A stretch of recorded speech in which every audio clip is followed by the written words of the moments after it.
लक्ष्मी का दीप हमेशा लंबी बत्ती का होता है, हमेशा लंबी बत्ती का होता है। शिव महापुराण की कथा कहती है, बाती जो लगाई जाती है दीपावली पर लगाओ, चाहे आप धनतेरस पर लगाओ, चाहे आप रूप चौदस पर लगाओ, चाहे पड़वा पर लगाओ, चाहे दूज पर लगाओ, बाती हमेशा लंबी होना चाहिए। लंबी बाती, चाहे तेल की लगा रहे हो चाहे घी की लगा रहे हो, भाव से। वैकुंठ ये सुंदर रूप चौदस की जो पूजन का विधान है, आपको धनतेरस की पूजन का जो विधान बताया था, धनतेरस की पूजन का जैसा विधान था, पहुंचकर पाटे को बिछाकर चौक पूर कर जिस थाली में आपने स्वस्तिक बनाकर जो सिक्का रखा है, उसी में एक सिक्का और रखकर उसकी पूजन अर्चना करना है, वैसी की वैसे ही जैसा पहले कल कहा गया। रोली, चावल, हल्दी, मोली, मेहंदी, सिंदूर आदि सब चढ़ाते हुए, और साथ में 2 दीप लगेंगे। रूप चौदस के दिन 2 दीप है। एक दीप है घी का, लंबी बत्ती का, जो लक्ष्मी जी के सीधे हाथ पर आएगा। दूसरा दीप है घी का दीप भी आटे का आएगा, और तेल का दीप भी आटे का आएगा। जो तेल का दीप लगेगा वो थोड़ा सा दिया बड़ा लेना, उसमें 4 लंबी लंबी बत्तियां रखना, सरसों का तेल या मीठा तेल या तिल्ली का तेल जो भी मिल जाए उसके अंदर डाल लेना। 4 बत्ती ये लक्ष्मी जी के लेफ्ट हैंड की ओर आएगी। उसी आटे का तेल का जो दिया रहेगा उसके अंदर या तो पीली सरसों या काली सरसों, जो राई होती है, सरसों होती है, उसके थोड़े से दाने उसमें डाल दिए जाते हैं। लक्ष्मी जी का पूरा पूजन बड़े भाव से करिए, जल का छींटा दीजिए, रोली, चावल, मोली, हल्दी जो भी है आपके पास समर्पित करने के लिए पूजन की थाली में, वो समर्पित करिए। मीठे का भोग लगाइए, और भोग लगाने के बाद में बड़े प्रेम से 5 कमलगट्टे, 5 हल्दी की गठान, 5 अमर बेल के टुकड़े। अमर बेल होती है एक लंबी सी बेल, पेड़ों पर चलती है, पीले कलर की, जो कि पूरे पेड़ पर छाई रहती है। उसको कहीं पर भी डाल दिया जाए वो बढ़ती चली जाती है। वो हमारे वंश की वृद्धि के लिए, लक्ष्मी की वृद्धि के लिए श्रेष्ठतम मानी जाती है। 5 टुकड़े अमरबेल के, 5 हल्दी की गठान, 5 कमलगट्टे दोनों हाथ में लेकर मां लक्ष्मी से प्रार्थना करते हुए उन सिक्कों पर समर्पित कर दीजिए। सिक्कों पर समर्पित कर कर जो घी का दिया लगाया है तुमने लक्ष्मी जी के सीधे हाथ पर, उसको उठाकर माता की आरती कर लीजिए। जो तेल का दिया है, घी का दिया वापिस रखकर आरती के बाद में जो तेल का दिया है 4 बत्ती वाला जो तुम जला कर रखी हो, उसको पूरे घर में घुमाकर रूप चतुर्दशी के दिन, रूप चौदस के दिन, नरक चौदस के दिन पूरे घर में घुमाकर, सारे घर के दरवाजे खोलकर बड़े प्रेम से घुमाकर, मुख्य द्वार के बीच में जो घर से बाहर निकलने वाला द्वार है उसके ठीक बीचों बीच वो दिया 4 बत्ती का रख देना चाहिए। कुछ देर के लिए दरवाजे खुले रखना चाहिए। पूरे घर में माता लक्ष्मी का स्मरण करते हुए श्री शिवाय नमस्तुभ्यम बोलते हुए दिया रखकर जब वापिस आए, माता लक्ष्मी को झोली पसार कर प्रणाम कर कर कहें, माँ हमारे घर में निवास करो, आपका भंडार सदा भरा रहे, खाली ना हो। हे माँ, जैसे हम दामोदर मास की कथा का रसपान कर रहे हैं, कार्तिक मास की कथा को श्रवण कर रहे हैं, जैसे हमने कार्तिक के महत्व को जाना है और उस महत्व को जाना कि लक्ष्मी भगवान शिव की आज्ञा से जाती हैं, नारायण की आज्ञा से जाती हैं, उसी तरह आप हमारे घर में शिव और नारायण की आज्ञा से विराजमान होइए। माँ को प्रणाम करिए बड़े भाव के साथ। ऐसी ही ये रूप चतुर्दशी की पूजन का विधान है।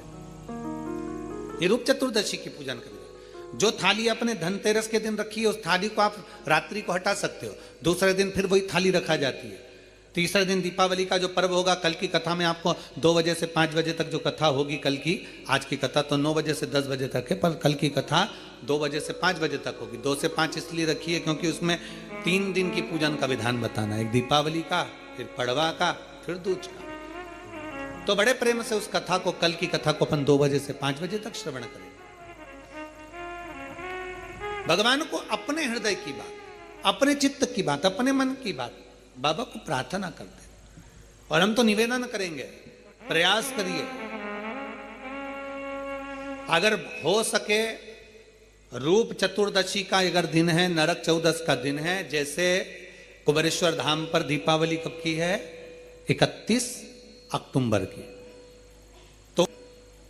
तो 29 तारीख को धनतेरस है, 30 तारीख को रूप चतुर्दशी है, नरक चतुर्दशी। तो हम तो प्रार्थना करें, निवेदन करें आपसे, अगर हो सके शरीर में अगर बहुत रोग है और बहुत तकलीफ की जिंदगी चल रही है, मतलब हर 2 महीने में 3 महीने में कोई ना कोई दुख तुम्हारे सामने आकर खड़ा हो जाता है, कोई तकलीफ आकर खड़ी हो जाती है, चाहे बच्चों को हो रही हो, चाहे पत्नी बेटियों को हो रही हो, चाहे परिवार में हो रही हो, तो हम तो निवेदन करेंगे रूप चतुर्दशी के दिन 1 लोटा जल, उसमें बड़े प्रेम से कोई थोड़ा सा इत्र का अगर भाग मिल जाए, और इत्र ना मिले तो पीला चंदन या लाल चंदन डालकर, अगर कहीं आंवले का वृक्ष हो, पीपल का वृक्ष हो और बेलपत्र का वृक्ष हो, 3 जगह पर थोड़ा सा वो लोटा जो घर से लेकर जाओगे, पात्र लेकर जाओगे, रूप चतुर्दशी के दिन तीनों वृक्ष के नीचे एक ही कलश से थोड़ा थोड़ा जल 3 स्थान पर चढ़ाइए और बाबा से अपने मन की बात कहकर आई है।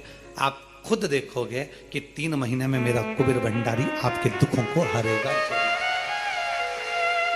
परंतु ये उपाय केवल एक रूप चतुर्दशी के दिन ही होगा, केवल रूप चतुर्दशी के दिन। कई लोग इसको दीपावली के दिन भी करते हैं, कई लोग इसको धनतेरस के दिन भी करते हैं, पर यह उपाय रूप चतुर्दशी के दिन करेंगे तो उसका फल चौगुना मिलेगा, चौगुना। और मान लो इस चतुर्दशी पर अगर आप नहीं कर पा रहे हो तो अगली इसी कार्तिक के महीने की जो देव दीपावली आती है पूर्णिमा के लगभग में, उस समय पर जो चतुर्दशी आए तो उस समय पर भी यह प्रयोग कर सकते, पर होगा कार्तिक महीने के अंदर।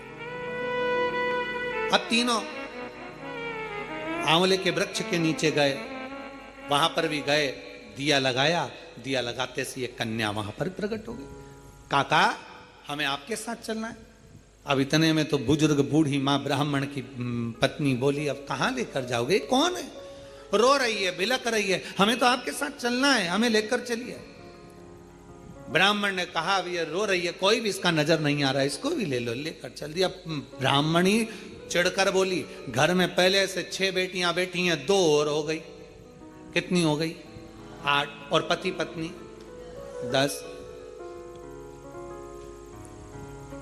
पति ने हाथ पकड़ाया पत्नी को, फिर आगे बढ़ गए, बढ़ते बढ़ते सीधे बेलपत्र के वृक्ष के नीचे पहुंच गए। अब तो बेलपत्र के वृक्ष के नीचे दिया लगाने ही वाले थे, इतनी देर में ब्राह्मण ने अपनी ब्राह्मणी से कहा बिल्कुल मत लगा, बिल्कुल मत लगा, हो सकता है तू दिया लगाए और दीप लगाए और लड़की आ जाए, तो तू दीप मत लगा, दीप लगाए मत। बस ब्राह्मण और ब्राह्मणी दोनों बैठकर वहां पर दिए को ऐसे ही छोड़कर आगे बढ़ने लगे। इतने में ब्राह्मण की 6 लड़कियां घूमती घूमती अपने पिता और माता को ढूंढती ढूंढती आ गई। बेलपत्री के वृक्ष के नीचे पहुंची, देखा दीप रखा हुआ है पर कोई जलाकर नहीं गया है, क्यों ना अपन इसको जला देते हैं, अपन इसको जला देते। 6 बेटियों ने मिलकर उस दीप को प्रज्वलित कर दिया। जैसे ही दीप प्रज्वलित करा, एक लड़की वहां प्रकट हो गई और प्रकट होते से कहा, जीजी ओ जीजी मेरे को तुम्हारे साथ चलना है, मेरा कोई नहीं है, मुझे लेकर चलो। अब तो 6 लड़कियों ने विचार करा, पिताजी इतना सा तो भात लेकर आते, उसमें एक एक गासा सबको मिल जाता।